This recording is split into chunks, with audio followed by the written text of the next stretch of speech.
শাহ আলম বাবলু 1975 সালের 15 মে নোয়াখালী জেলার চাটখিল উপজেলার শাহপুর গ্রামে জন্মগ্রহণ করেন। ছোটবেলা থেকেই জাতীয়তাবাদী ছাত্র দলের রাজনীতিতে ওয়ার্ড সভাপতি, ইউনিয়ন যুগ্ম আহ্বায়ক ও যুব দলের উপজেলা সদস্য পদে রাজনীতির সাথে জড়িত ছিলেন। বর্তমানে নোয়াখালী জেলার জাতীয়তাবাদী সমবায় দলের সদস্য সচিব এবং কেন্দ্রীয় কমিটির সদস্য পদে দায়িত্ব পালন করে আসছে। আচ্ছা, আপনি দলের সাথে এভাবে এতদিন অতপ্রতভাবে জাতীয়তাবাদী দল বিএনপির সাথে জড়িত, তবে কেন আপনি আলাদাভাবে এই অন্য ধরনের রাজনীতি যেমন সমবায় জাতীয়তাবাদী দল করতেছেন কেন? মানে মূলধারে কেন নেই?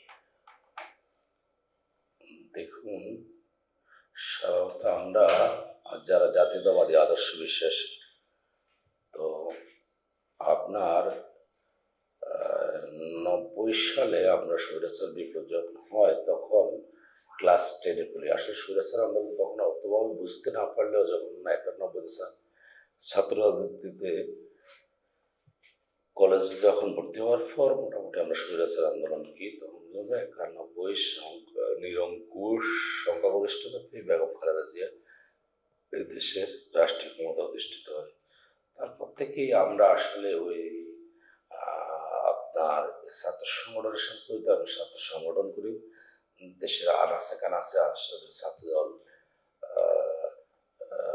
হিসেবে বলে ছাত্র দলকে কিভাবে প্রতিষ্ঠিত করা যায়, নিজেরা ছাত্র দল গড়ে তুলি।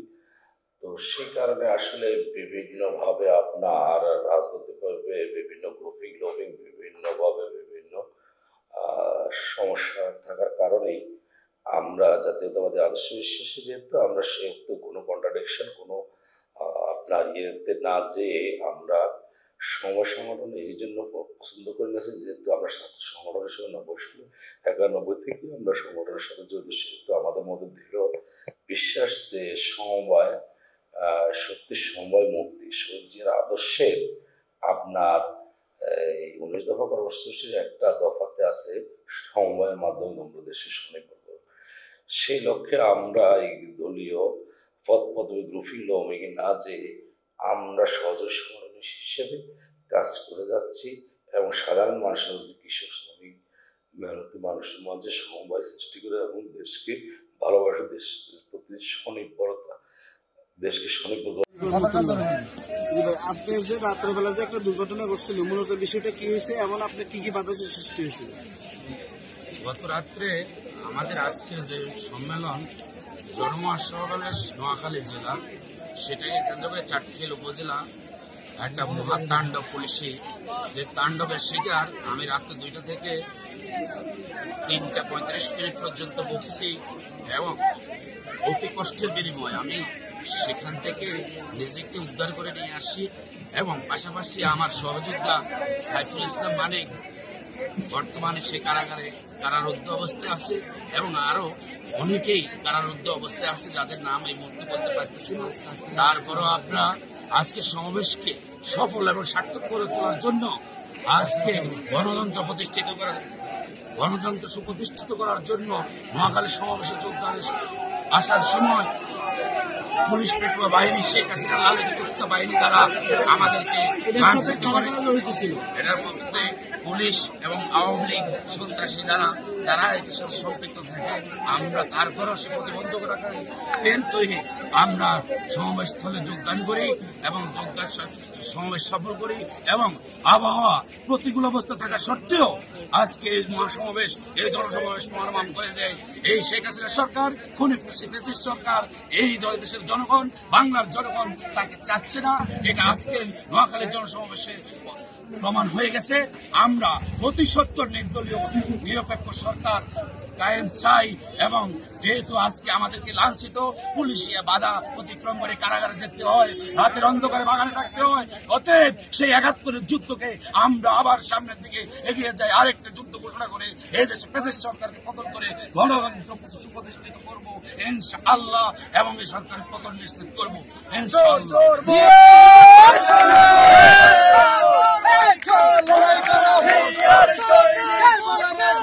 গত ফ্যাসিস্ট সরকারের আমলে হামলা মামলা নির্যাতনের শিকার হয়েও দলের ঘোষিত সকল আন্দোলন কর্মসূচিতে অংশগ্রহণ করে যাচ্ছিলেন এই আপসীন নেতা। গত 28শে অক্টোবর দলীয় কর্মসূচি মহাসমাবেশে অংশগ্রহণ করতে গিয়ে পিটুয়া পুলিশ বাহিনীর দ্বারা হামলায় গুলিবিদ্ধ হয়ে পড়ে। 29শে জুলাই 2023 তারিখে বিএনপির ঘোষিত অবস্থান কর্মসূচিতে মাতুয়াইল মেডিকেলের সামনে দফায় দফায় পুলিশের সাথে সংঘর্ষে জড়িত হওয়ার পরেও রাজপথ ছাড়েননি আপসীন এই নেতা। গত 24শে জুলাই গণঅভ্যুত্থানের পর 4-5 আগস্টে সরাসরি রাজপথে অংশগ্রহণ করে সাধারণ জনগণকে বারবার রাস্তায় নামার আহ্বান জানিয়ে রাজপথ ছাড়েননি এই নেতা।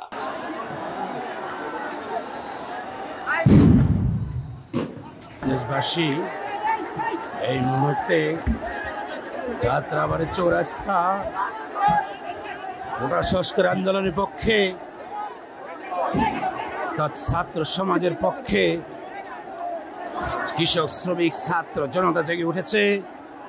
আজকের এই অসহযোগ আন্দোলনের সপক্ষে যাত্রাবাড়ি চৌরাস্তায় আজকে অবস্থানে আজকে লোকারণ্য আপনারা দেখে অতি খুশি হবেন। ওখানে আপনাদের আজকে এখানে দলমত নির্বিশেষে ছাত্রদের আন্দোলনের সপক্ষে সকল শ্রেণীর লোক একাত্মতা পোষণ করে খুনি শেখ হাসিনার পদত্যাগ হওয়া পর্যন্ত আন্দোলন চলছে। এই আন্দোলন চলবে, এর সপক্ষে মানুষ ঘর থেকে বেরিয়ে আসছে এবং ছাত্রছাত্রীদের অভিভাবকরা, কৃষক শ্রমিক, সাংস্কৃতিক জোট, সকল পেশাদারি লোক অংশগ্রহণ করছে। অতি শীঘ্রই সরকারের পদত্যাগ হবে ইনশাআল্লাহ। এই মুহূর্তে স্বাধীন হয়েছে যাত্রাবাড়ি। এই মুহূর্তে থানার আগুন দিয়ে জ্বালিয়ে দেওয়া হয়েছে। এই মুহূর্তে সাধারণ জনগণ ক্ষিপ্ত হয়ে যার যা কিছু আছে তা নিয়ে তারা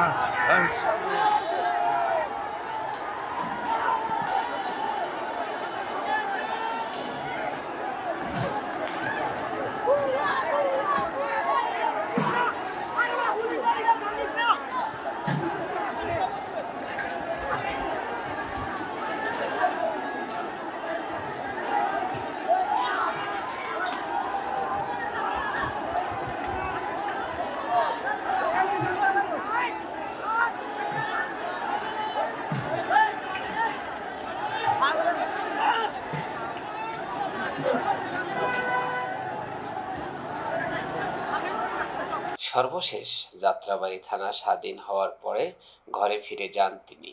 ফ্যাসিস্ট হাসিনার দেশত্যাগের পরে অদ্যাবধি ভোটের অধিকার আদায়ের পক্ষে রাজপথে দেশ থেকে দেশান্তরে লড়াই সংগ্রাম চালিয়ে যাচ্ছেন এই আপসীন নেতা। কিছুদিন আগে নোয়াখালী জেলা কমিটির যে আংশিক আহ্বায়ক সংগঠনে নেওয়া হয়েছে, সেখানে আপনারা মানে পূর্ণাঙ্গ সংগঠনে থাকা কতটুকু আশাবাদী? দেখুন, গত কিছুদিন আগে ভারপ্রাপ্ত চেয়ারম্যান আপনার নোয়াখালী যা 5 সদস্য আংশিক কমিটি দিয়েছেন, তেনারাও আসলে এই 90 স্বৈরাচার আন্দোলনের বিদ্রোহী ছাত্রনেতা, তেনাদেরকে তিনি পছন্দসই আজকের এই জাতীয়তাবাদী শক্তি বিএনপির জানমালের হেফাজত এবং বিএনপির নেতৃত্বকে ওনাদের হাতে একটা আমানত হিসেবে দিয়েছেন। আমরা আশা করি ওনারা সে আমানতকে রক্ষা করবেন। ওনারা ছাত্র নেতৃত্বের পছন্দ, আমরা যাদের কাছ থেকে আসলে আমরা রাজনৈতিক অঙ্গনে পদার্পণ করি, তো আমরা আশাবাদী, যেহেতু দীর্ঘ আন্দোলন সংগ্রামে ত্যাগ, শ্রম, ঘাম, সেই সুবাদে যেহেতু বারবার বিভিন্নভাবে বিভিন্ন গ্রুপিং ফাঁকে পড়ে আমরা নেতৃত্বের অবস্থানে না যেতে পারলেও আমরা দলকে ভালোবাসি, দলের সাংগঠনিক মতবাদের বিরুদ্ধে না যে আমরা দলকে পছন্দ করি বিধে আমরা সহজে সংগঠন।